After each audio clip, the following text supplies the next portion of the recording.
Hello hello hello मेरे प्यारे बच्चों, कैसे हैं आप लोग। चलिए, बहुत दिनों बाद हम जो है क्लास 10th का ये वीडियो कंटिन्यू करने जा रहे हैं, जो कि टॉपिक उनका चल रहा था क्या। हाँ, पाचन तंत्र चल रहा था, जिसमें हमने पिछली क्लास में बच्चों आपको याद होगा मुख गुहा पढ़ाए थे। और मुख गुहा में हम पूरा दांत कितने प्रकार के होते हैं, साथ में जीभ का टेस्ट क्या क्या होता है, किस किस जगह पर होता है, एक एक कॉन्सेप्ट को क्लियर किए थे। आई होप आप लोग जो है पढ़ चुके होंगे और अपना नोट्स भी साथ में बना लिए होंगे, है ना। तो बच्चों, आज की क्लास उसके आगे कंटिन्यू करते हैं। मुख गुहा के बाद यानी कि हम ये देख रहे हैं कि एक मानव जो है, जो यानी कि एक हम लोग हैं, जब हम भोजन खाते हैं तो वो भोजन किस प्रकार से आगे जाता है और किस प्रकार से वो डाइजेस्ट होता है। हम एक एक पॉइंट को एकदम डिस्कस करेंगे, कोई प्रॉब्लम आपको नहीं होगी बच्चों, ठीक है। तो चलिए क्लास स्टार्ट करें बिना देरी किए हुए। और पिछली क्लास में बहुत सारे स्टूडेंट ने एक क्वेश्चन पूछे थे, उसका आंसर सही सही दिया है। और आज की क्लास जो है फिर से बच्चों कंटिन्यू करते हैं, और साथ में अपना नोट्स और साथ में अपना पेन लेकर बैठे, क्योंकि जब हम बोलेंगे तो आपको लिख भी लेना है साथ में, है ना, ताकि आप एग्जाम के लिए प्रिपेयर भी हो जाए। तो बच्चों, आज की जो पहली हेडिंग है बच्चों, वो है ग्रसनी। कौन सी हेडिंग है? ग्रसनी, ठीक है। इसको बच्चों इंग्लिश में बोला जाता है बच्चों फेरिंग्स। क्या कहा जाता है? फेरिंग्स।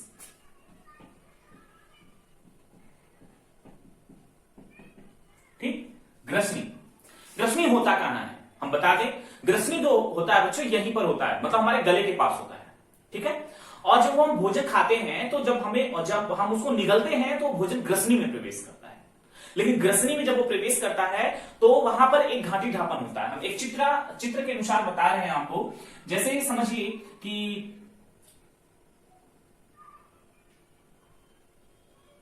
ये लीजिए ह्यूमन का बन गया क्या, ये पूरा मानव का सर बन गया, है ना, आसानी से। अब आपको याद होगा बच्चों कि हम जब भोजन खाते हैं तो यहां भोजन को हम क्या करते हैं, निगलते हैं। तो हमारे ग्रसनी वाला भाग जो है बच्चों, ये यहीं पर है, ग्रसनी वाला भाग। यहां से दो नली है। एक नली जो है बच्चों वो जा रही है कहां पर? श्वास नली में, यानी जो हम ऑक्सीजन लेते हैं, कार्बन डाइऑक्साइड छोड़ते हैं, वो। दूसरी नली बच्चों इसी के पीछे जो है एक पतली सी और नली होती है, जो कि हम आमाशय में जाती है, मतलब कि पाचन तंत्र वाला पूरा सिस्टम है यहां पर, ठीक, यहां पर पूरा पाचन सिस्टम है। तो बच्चों यहां पर समझिए, फोकस करिए। जब ये यहां पर देखिए, ये ग्रसनी वाला पार्ट है, ठीक है, ग्रसनी वाला पार्ट है। जब भोजन को निगला जाता है, ठीक है, जो भोजन होता है जब उसको निगला जाता है तो उस दौरान होता क्या है कि हमारा जो भोजन होता है वो इस रास्ते से यहां पर आता है।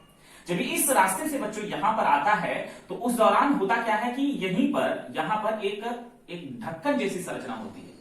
इसको एक ढक्कन जैसी संरचना होती है, इसको बोलते हैं बच्चों घाटी ढापन। इसको क्या बोलते हैं? घाटी ढापन। बच्चों ये फिगर बनाना नहीं, बस आपको हम समझा रहे हैं ताकि आपका कॉन्सेप्ट क्लियर हो जाए, है ना।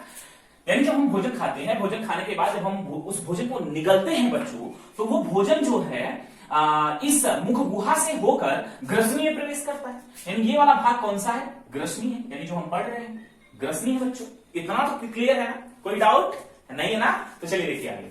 उसके बाद जैसे ही भोजन ग्रसनी में प्रवेश करता है, अब वो भोजन जो है कहीं ऐसा ना हो कि श्वास नली में चल जाए। श्वास नली मतलब ये वाला भाग है, श्वास नली, और ये जो है हमारा, इसको हम ग्रास नली करते हैं। क्या कहते हैं बच्चों?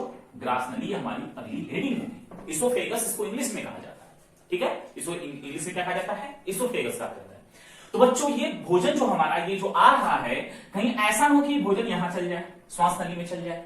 तो जब ये श्वास नली में ये ना चल जाए तो इसके लिए एक उस नली को ढकने के लिए ढक्कन होता है, जिसको बोला जाता है क्या? घाटी ढापन कहा जाता है। क्या कहा जाता है बच्चों? घाटी ढापन कहा जाता है। मतलब होता है कि ये जो देख रहे हैं ऐसी संरचना होती है। ये नली है, सपोज करिए ये नली है, भोजन, ये श्वास नली है और ये भोजन की नली है। अब ये ऐसे खुला रहता है। जब हम सांस लेते हैं तो उस दौरान जो होता है कि ये बंद रहता है। जब हम ऑक्सीजन लेते हैं तो ये बंद रहता है और ऑक्सीजन जो है इस रास्ते से होते हुए हमारे फेफड़े में चला जाता है। लेकिन जब हम भोजन खाते हैं बच्चों, तो ये जो घाटी ढापन, ये जो संरचना हम दिखा रहे हैं, ये इसको ढक लेता है। मतलब ऐसे होता है, ऐसे ढक लेता है उसको, है ना, ऐसे ढक लेता है। जब इसको ये ढक लेता है तो ये रास्ता खुल जाता है। ये देखिए, ये रास्ता देखिए खुल गया। अब ये जो भोजन है इस वायु नली में प्रवेश होने से पहले वो कहां चला जाएगा? ये चला जाएगा ग्रास नली में। ठीक है, कहां चला जाएगा बच्चों? ग्रास नली में चला जाएगा। समझ में आया इतना पॉइंट्स? यानी सीधा सीधा मतलब ये समझिए एकदम शॉर्ट ट्रिक में कि हम क्या बताना चाह रहे हैं आप लोगों को, यही कि मुख, आप जो है, जो लोग बच्चे लिख रहे हैं वो लिख लें। क्या लिखेंगे आप? कि मुख गुहा में चबाया हुआ भोजन, जो लिख रहे हैं तो आप लोग लिख लीजिए क्या? मुख गुहा में चबाया हुआ भोजन जो पूरी तरीके से लार में, जो पूरी तरीके से लार में, लार से लिखिएगा, लार से मिला होता है, और जब उसको निगला जाता है तो वह ग्रसनी में पहुंचता है। जब उस भोजन को निगला जाता है तो ग्रसनी में पहुंचता है। ठीक है बच्चों?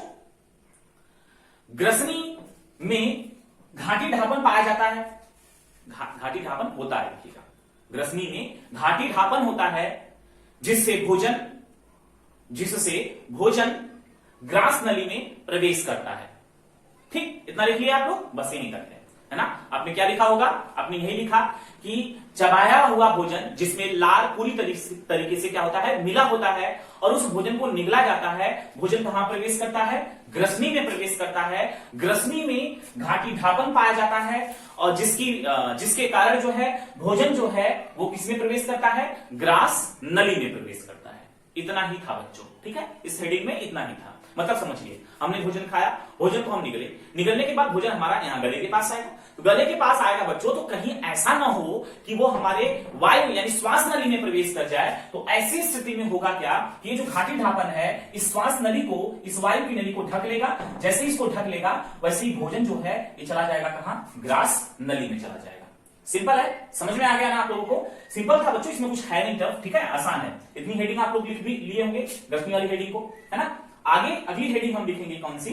हाँ बताइए कौन सी? हाँ बच्चों, अगली हमारी हेडिंग होगी ग्रास नली, ठीक है? ग्रास नली अगली हेडिंग आप बना लीजिए, ठीक?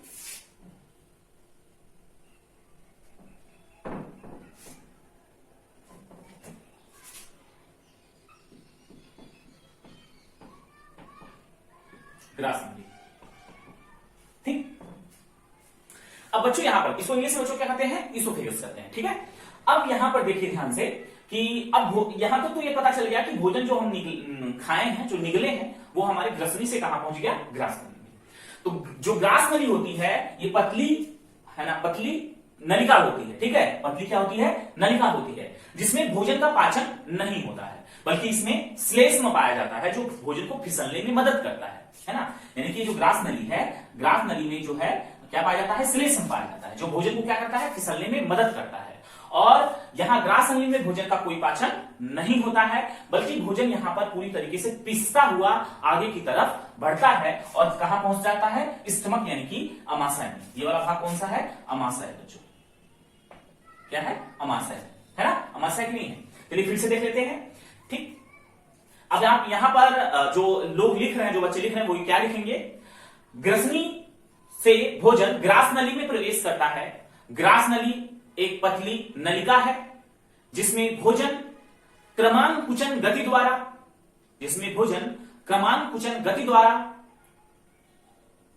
कहां पहुंचेगा?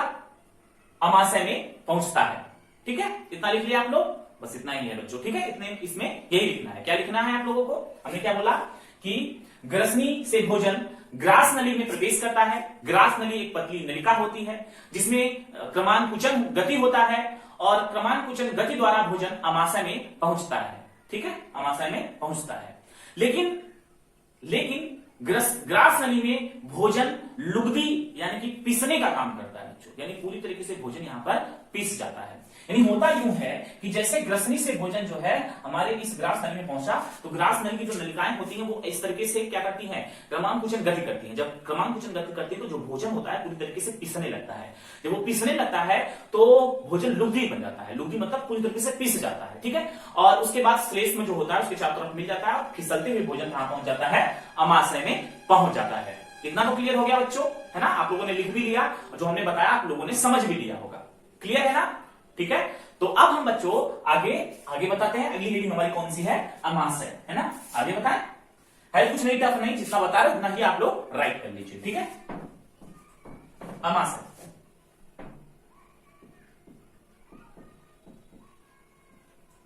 जिसको इंग्लिश में बच्चों कहते हैं स्टमक, ठीक है?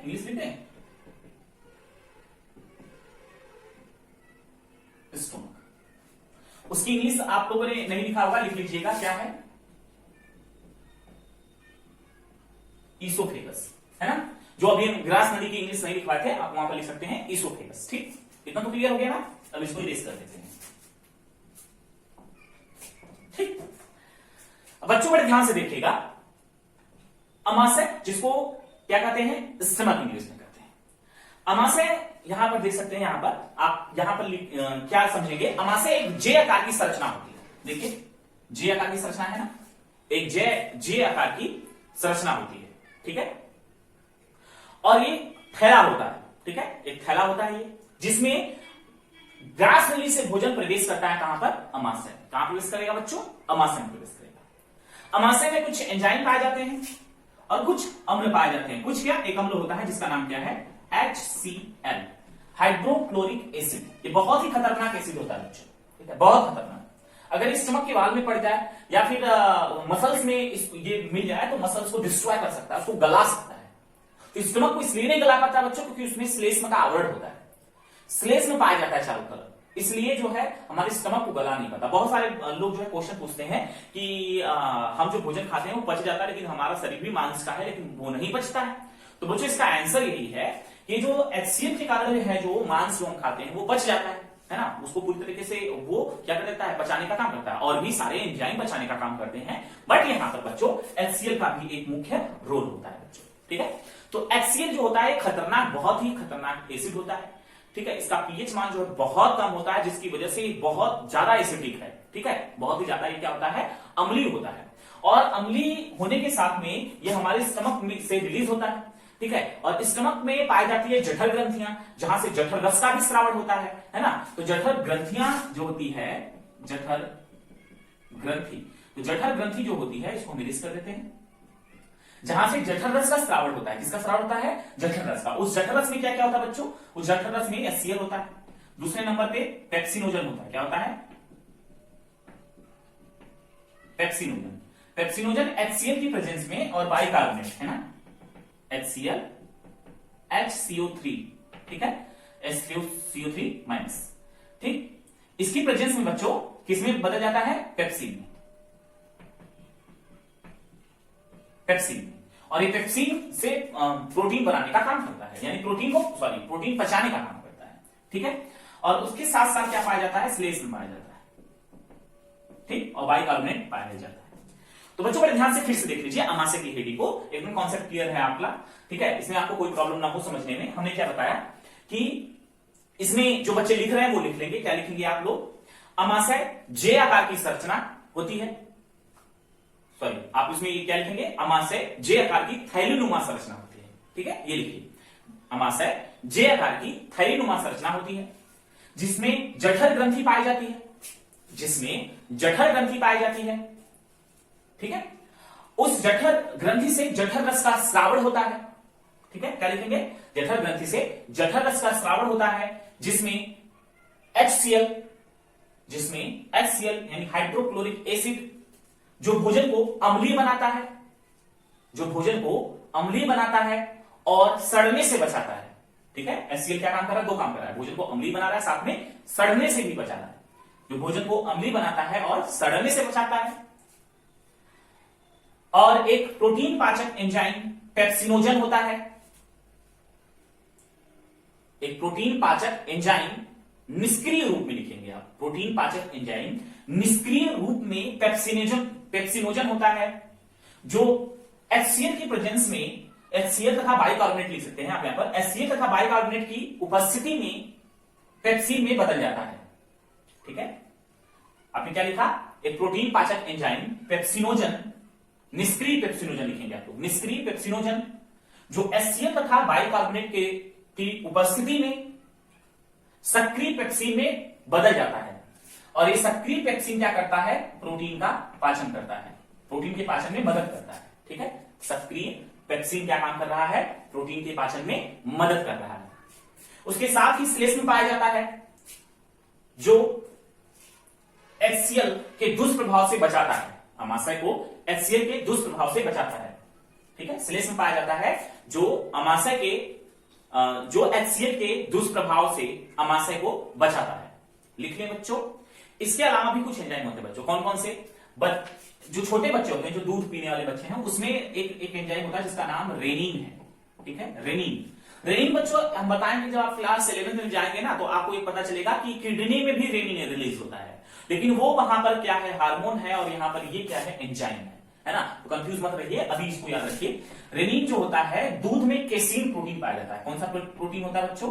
केसीन प्रोटीन होता है। तो इसको पचाने का काम करता है। ये जो छोटे बच्चे होते हैं, जो दूध पीने वाले बच्चे होते हैं, उनमें रिलीज होता है, वयस्कों में रिलीज नहीं होता बच्चों। ठीक है, इसकी इंग्लिश है क्या? RENIN। ठीक है, रेनिन। ठीक, रेनिन होता है जो दूध के केसीन को पचाने का काम करता है। ठीक है, इसके साथ साथ बच्चों थोड़ी मात्रा में इसमें क्या पाया जाता है? एमाइलेज भी पाया जाता है। आप यहां पर लिख सकते हैं थोड़ी मात्रा में एमाइलेज कामा लाइपेज भी पाया जाता है। तो बच्चों फिर से एक बार अमाशय वाली हेडिंग को हम क्लियर करते हैं। अमाशय जो होता है बच्चों, वो क्या है? अमाशय जे आकार की थैलीनुमा संरचना होती है। ठीक है, जिसमें भोजन एकत्रित होता है। आकर भोजन ग्लास नली से कहां होगा? एकत्रित होता है। अब अमाशय में जठर ग्रंथि पाई जाती है, जहां से जठर रस का स्रावण होता है। उस जठर रस में क्या क्या होता है? HCl पेप्सिनोजन जो निष्क्रिय रूप में होता है, जो HCl बाइकार्बोनेट की उपस्थिति में किसमें बदल जाता है? पेप्सिन में बदल जाता है। और पेप्सिन क्या काम करता है? प्रोटीन को पचाने का काम करता है। उसके साथ साथ श्लेष्म होता है, जो HCl के दुष्प्रभाव से अमाशय की दीवार को क्या करता है? बचाने का काम करता है। इसके अलावा एमाइलेज तथा लाइपेज भी पाया जाता है, बहुत ही थोड़े मात्रा में। ठीक है, और इसके साथ साथ बच्चों यहां पर बता दें, HCl जो होता है वो भोजन को सड़ने से बचाता है, साथ में जो जीवाणु माइक्रो ऑर्गेनिज्म जो हमारे शरीर को इन्फेक्ट कर सकते हैं, उससे भी सुरक्षा करने का काम करता है। कौन? HCl। और एक पॉइंट हम एक्स्ट्रा बता दिए आप लोगों को, क्या? रेनिन जो होता है, ये बचपन में बच्चों, जो छोटे बच्चे होते हैं, जो दूध पीने वाले बच्चे होते हैं, उनमें से रिलीज होता है, जो दूध में उपस्थित केसीन को पचाने का काम करता है। यानी जो दूध होता है, जो बच्चा पीता है, उसमें केसीन प्रोटीन होता है, उसको डाइजेस्ट करने का काम किसमें होता है? रेनिन में होता है, रेनिन करता है। तो ये वयस्क में नहीं पाया जाता है। इतना बच्चों आप लोगों ने लिख लिया होगा अमाशय में। अब अगली हेडिंग की तरफ मूव ऑन करते हैं। अगली हेडिंग हमारी कौन सी है? छोटी आंत, है ना। छोटी आंत बच्चों, इसको इरेज कर दें हम, पूरा इरेज कर दें हम यहां पर।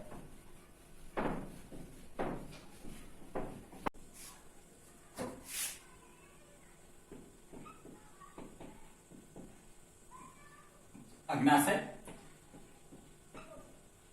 जिसको इंग्लिश में बच्चों पैनक्रियास कहते हैं। अग्नाशय की संरचना आप लोगों को याद होगा बच्चों, हमने कुछ इस प्रकार से बनाया था, है ना। ऐसे जो अमाशय वाला भाग था, यहां से अमाशय से, और एक सी आकार की नली थी इस प्रकार से ना, ग्रहणी, जिसको ग्रहणी कहा गया था। ठीक, कुछ ऐसा ही संरचना था। आप लोगों ने फिगर देखा होगा जब हमने पूरा पाचन तंत्र बनाया था। तो जो अग्नाशय होता है बच्चों, अग्नाशय एक मिश्रित ग्रंथि है। ठीक है, एक मिश्रित ग्रंथि है, क्योंकि यहां से हार्मोन तथा एंजाइम दोनों का स्राव होता है। हार्मोन का भी स्राव होता है, एंजाइम का भी स्राव होता है।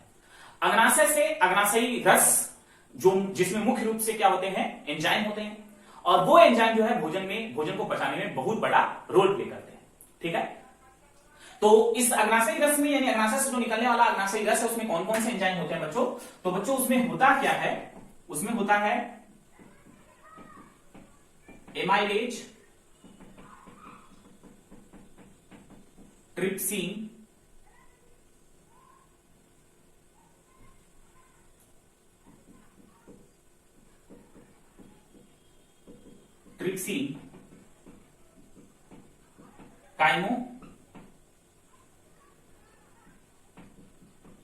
काइमोट्रिप्सिन।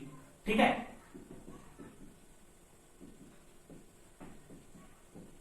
न्यूक्लियस। ठीक, न्यूक्लियस, ये सारे एंजाइम पाए जाते हैं। ठीक है, आपको क्या लिखना है? जो लोग लिख रहे हैं बच्चों वो लिख लेंगे। अग्नाशय एक मिश्रित ग्रंथि है, और अग्नाशय से कुछ पाचक एंजाइम जैसे एमाइलेज, ट्रिप्सिन, काइमोट्रिप्सिन तथा न्यूक्लियस का स्रावण होता है, जो भोजन को पचाने में मदद करता है। इतना लिख लिया आप लोग ना। क्या लिखे आप लोगों ने? अग्नाशय जो होता है मिश्रित ग्रंथि है, यहां से कुछ एंजाइम, ये एमाइलेज, ट्रिप्सिन, काइमोट्रिप्सिन, न्यूक्लियस का स्रावण होता है, जो भोजन को पचाने में मदद करता है। अब अगली हेडिंग बच्चों इसी के साथ हमारे कौन से है? लीवर यानी यकृत।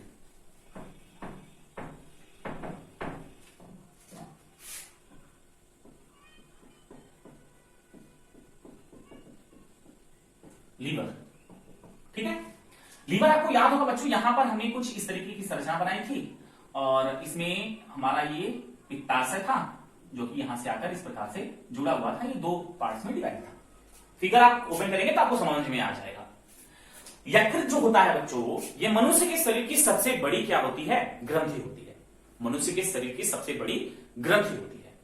यहां से किसी एंजाइम का स्रावण नहीं होता, लेकिन ये भोजन को पचाने में बहुत बड़ा इंपॉर्टेंट रोल प्ले करता है। ठीक है, इसमें एंजाइम नहीं होता, ठीक है, लेकिन ये भोजन को पचाने में बहुत महत्वपूर्ण रोल प्ले करता है।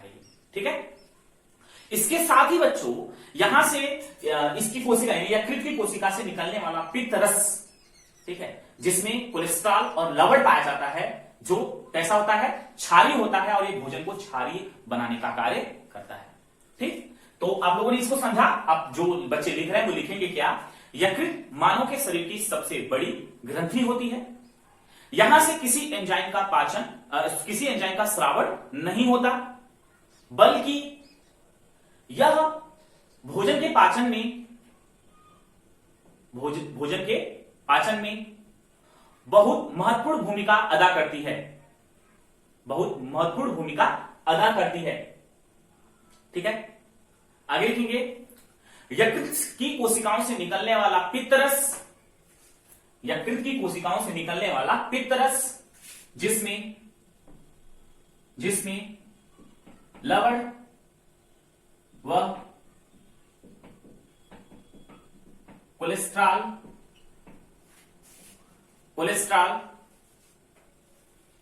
पाया जाता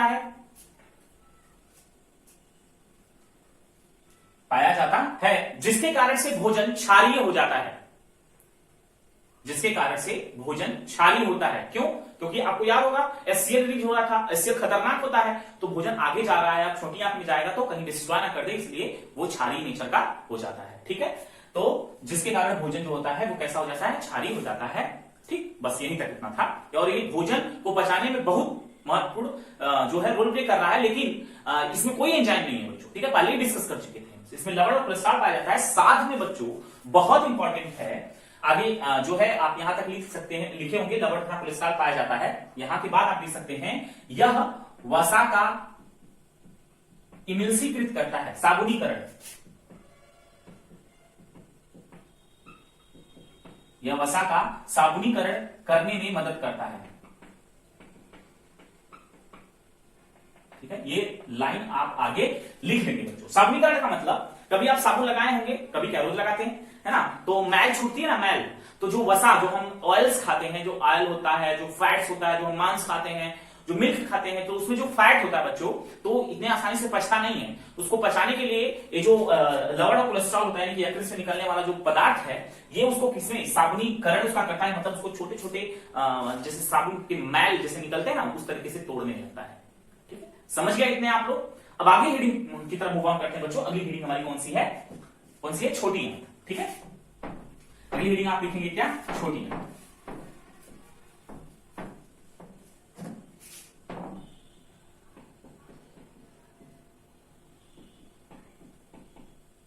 जिसको इंग्लिश में क्या कहते हैं बच्चों, स्मॉल इंटेस्टाइन। बच्चों छोटी आंत जो होती है वो लगभग कितनी, 6 से 7 मीटर क्या होती है, लंबी होती है। छोटी आंत क्या होती है, 6 से 7 मीटर लंबी होती है।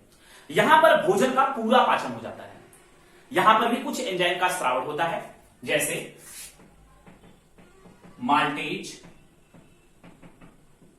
लैक्टेज, ठीक है, एमाइलेज, ठीक, लाइपेज इत्यादि, ठीक है, ईडीसी। ठीक, यानी छोटी आंत 6 से 7 मीटर लंबी है। यहां पर भोजन का पूरा पाचन हो जाता है और यहां से भी कुछ एंजाइम का स्रावण होता है, जैसे कौन कौन से एंजाइम, माल्टेज, लैक्टेज, सुक्रेस, ठीक है, सुक्रेस, ज लिख सकते हैं यहां पर आप, सुक्रेस, ठीक है, sucrase, maltase, lactase, amylase, lipase, इनका स्रावण होता है, जो पूरी तरीके से भोजन को क्या कर देता है, ये पाचित कर देता है। पूरी तरीके से जो भोजन होता है बच्चों वो पच जाता है। ठीक है, इतना तो समझ में आ गया है ना। पूरी तरीके से भोजन जो है हमारा क्या हो जाता है, छोटी आंत में पच जाता है। पचने के बाद जो छोटी आंत की जो दीवारें होती है बच्चों, उसमें छोटे छोटे क्या होते हैं, ऐसे विलाई पाए जाते हैं। क्या होते हैं, इसको क्या बोलते हैं, सूक्ष्मांकुर, है ना, हिंदी में क्या कहा जाता है इसको, सूक्ष्मांकुर। ठीक है, विलाई होते हैं, ऐसे छोटी आंत होती है, उस पर ऐसे उंगली जैसे प्रबट होते हैं, जिसे हम क्या कहते हैं, विलाई कहते हैं। ये अवशोषण क्षेत्र बढ़ाने का काम करते हैं, जिससे पचा हुआ भोजन जो है हमारे रक्त में प्रवेश कर जाता है। ठीक है बच्चों, समझ में आ गया होगा आप लोगों को। आगे हम लिखवा लेते हैं, जो लोग लिख रहे हैं वो लिखेंगे क्या, छोटी आंत लगभग 6 से 7 मीटर लंबी होती है। ठीक है, और यहां पर भोजन का संपूर्ण पाचन हो जाता है, संपूर्ण पाचन हो जाता है। यहां से भी कुछ एंजाइम का स्राव होता है, जैसे sucrase, maltase, lactase, amylase, lipase इत्यादि एंजाइम का स्राव होता है। ठीक, अब आगे लिखेंगे आप लोग, छोटी आंत की दीवार पर उंगली जैसी संरचना होती है, जिसको विलाई कहते हैं। छोटी आंत की दीवार पर उंगली जैसी संरचना होती है, जिसको विलाई कहते हैं, जो भोजन अवशोषण में मदद करती है, जो भोजन अवशोषण में मदद करती है। ठीक है बच्चों, क्लियर हो गया इतना?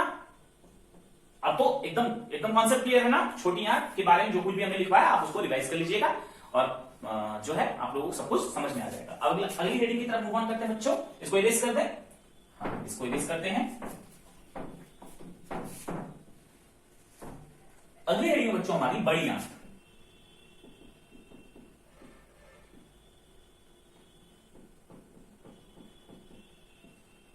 इंग्लिश में इसको क्या कहा जाता है बच्चों, लार्ज इंटेस्टाइन, है ना, लार्ज इंटेस्टाइन। फिगर हमने ड्रॉ किया था, अगर आप लोगों ने पहला वीडियो देखा तो आप लोगों को समझ में आ रहा होगा, सब कुछ एक एक पॉइंट समझ में आ रहा होगा। लार्ज इंटेस्टाइन, जिसको इंग्लिश में कहते हैं क्या, सॉरी हिंदी में कहते हैं बड़ी आंत, और इंग्लिश में कहते हैं लार्ज इंटेस्टाइन। तो बड़ी आंत कहने को बड़ी है बच्चों, ये कितनी मीटर लंबी होती है, 2 से 2.5 मीटर लंबी होती है। कितनी, 2 से 2.5 मीटर क्या होती है, ये लंबी होती है। यहां पर भोजन का कोई पाचन नहीं होता। ठीक है, भोजन का कोई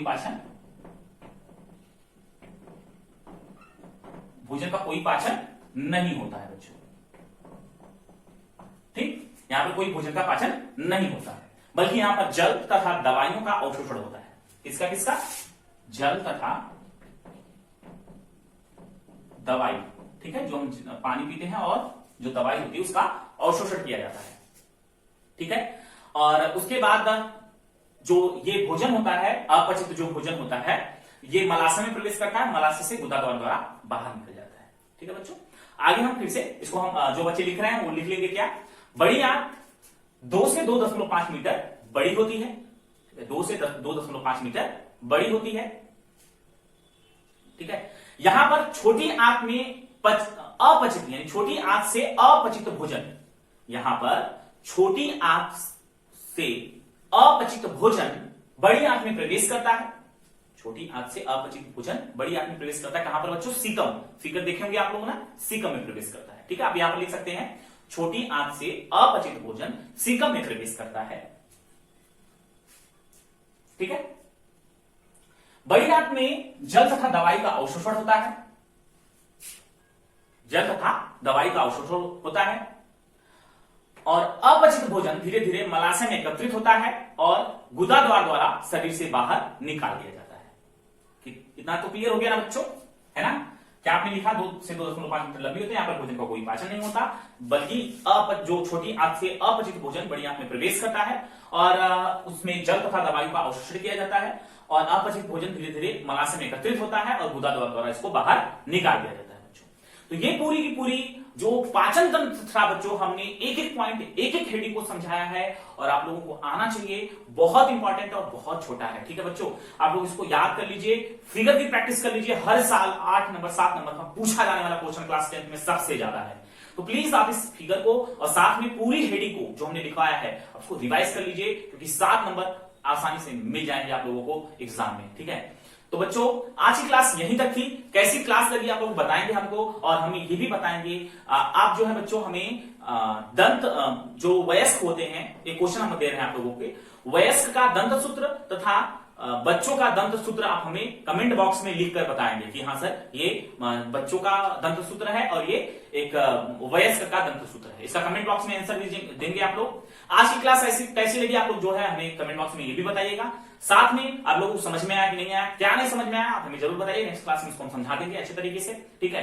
और इस पूरे आज के जो लेक्चर देखने से पहले हम तो ये कहेंगे जिसमें हम ह्यूमन का जो पाचन तंत्र का पूरा फिगर ड्रॉ किए हैं बच्चों, आप उसको एक बार जरूर देखिए, है ना।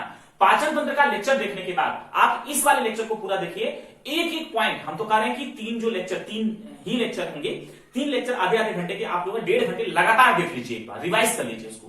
गारंटी है पूरे एक एक पॉइंट को क्लियर किए हम, एक एक पॉइंट आपको समझ में आएगा। फोकस करके देखेंगे आपको सब कुछ समझ में आएगा। यानी आज का लेक्चर, इससे पहले का एक लेक्चर, उसके एक दिन और पहले का एक लेक्चर, आप 3 लेक्चर एक साथ कंटिन्यूअस देख लीजिए। जो लोग देख लिए प्लीज वो भी देख ले, आपके एक एक पॉइंट को क्लियर हो जाएगा कि नहीं हाँ ये सर जो है हमें इस वाले वीडियो में बताया है, ठीक है बच्चों। तो थैंक यू सो मच बच्चों, आज की क्लास यहीं तक थी। आप लोग कैसी लगी आप हमें बताएंगे। और हाँ, आप साथ में नए हैं तो क्या करना है, आपको लाइक करना है और ऐसे बच्चों को शेयर करना है जिनको अभी तक नहीं पता है कि वो क्लास चल रही है और आप लोग जो है अपने कॉन्सेप्ट को क्लियर कर ले।